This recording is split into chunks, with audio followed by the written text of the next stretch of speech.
محرم الحرام کی پہلی تاریخ کے ساتھ سن 1444 ہجری کی شروعات ہو چکی ہے۔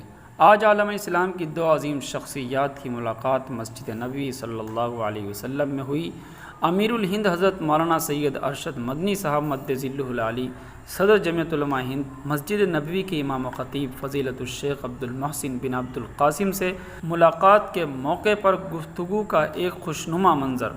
آقا حضرت محمد صلی اللہ علیہ وسلم کے قدموں میں بیٹھے ان حضرات کے صدقے میں اللہ تعالیٰ تمام عالم میں امن و امان قائم فرمائے اور چاروں طرف اسلام کا بول بالا فرمائے۔ اللہ تعالیٰ صحت و سلامتی کے ساتھ ان کی عمروں میں برکت عطا فرمائے۔